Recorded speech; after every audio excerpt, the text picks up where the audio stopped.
మీరు ఉప ఎన్నికలో ఘన విజయం సాధించారు. సో లోకల్ బాడీ ఎలక్షన్స్లో కూడా అధికార పార్టీకి ఎక్కువ అవకాశాలు ఎక్కువనే అన్నారు. కానీ బీఆర్ఎస్ పార్టీ మేమే గెలుస్తాం, మీకు బుద్ధి చెప్తాం, ఎందుకంటే వ్యతిరేకత గట్టిగా ఉంది, ఇప్పుడు లోకల్ బాడీ ఎలక్షన్స్లో మాకే ఎక్కువ అవకాశాలు ఉన్నాయని చెప్పేసి వాళ్ళు మాట్లాడుతున్నారు. ఎలా చెప్తారు, ఏం చెప్తారు? దీనిలో ఏముంటుంది అంటే, ఏ గవర్నమెంట్ పవర్లో ఉంటే ఆ సర్పంచ్లు అక్కడనే వెళ్ళిపోతారు, అక్కడికి వెళ్ళిపోతారు.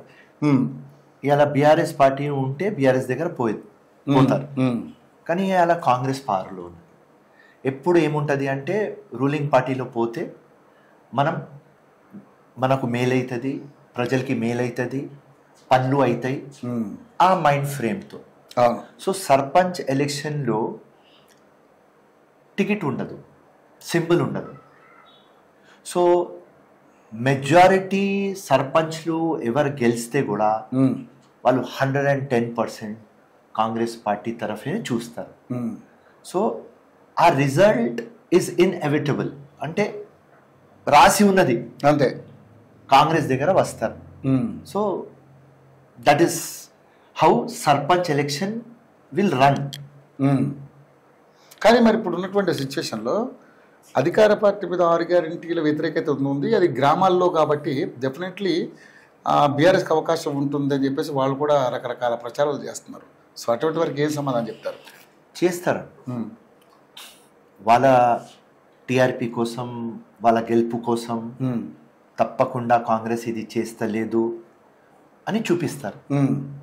కానీ కాంగ్రెస్ ఇవాళ కొన్ని స్కీమ్లు ఎందుకు ముష్కిల్ ఎందుకు అవుతుంది? డబ్బుల్ ప్రాబ్లం. సర్ప్లస్ స్టేట్ ఉన్న తర్వాత ఫైనాన్షియల్ కన్స్ట్రెయింట్లో ఉన్నాం. పబ్లిక్కి అర్థమైంది, ప్రీవియస్ గవర్నమెంట్ అప్పుల మీద అప్పులు పెట్టి మాకు భారం వేసినారని. అవును, ముఖ్యమంత్రి కానీ, కౌన్సిల్ ఆఫ్ మినిస్టర్స్ కానీ, టోటల్ కాంగ్రెస్ పార్టీ కానీ పబ్లిక్కి మేమేం ప్రామిస్ చేసినాం అది 100% డెలివరీ చేయాలి అని మా మనసులో ఉన్నది. చిత్తశుద్ధితో ఉన్నాం. డబ్బులు లేవు, డబ్బులు మేనేజ్ చేస్తున్నాం. ఆ డబ్బులు ఏ రోజు మా దగ్గర వచ్చిన తర్వాత మేము ఈ స్కీమ్ అమలు చేయలేదు, ఆ స్కీమ్ అమలు చేయలేదు అంటే ఏదైనా అర్థం, ఇంటెన్షన్ ఉన్నది, మనసు ఉన్నది, చేయాలనే కాన్సెప్ట్ కూడా ఉంది, చేయాలని ఉన్నది, కానీ జేబులో డబ్బులు లేవు. ఇది వాస్తవం. సో బీఆర్ఎస్ ఎంత చెప్తే కూడా రూలింగ్ పార్టీలో మేము ఉన్నాం కాబట్టి డే బై డే కాంగ్రెస్ గట్టిగా అయితేనే ఉంటుంది.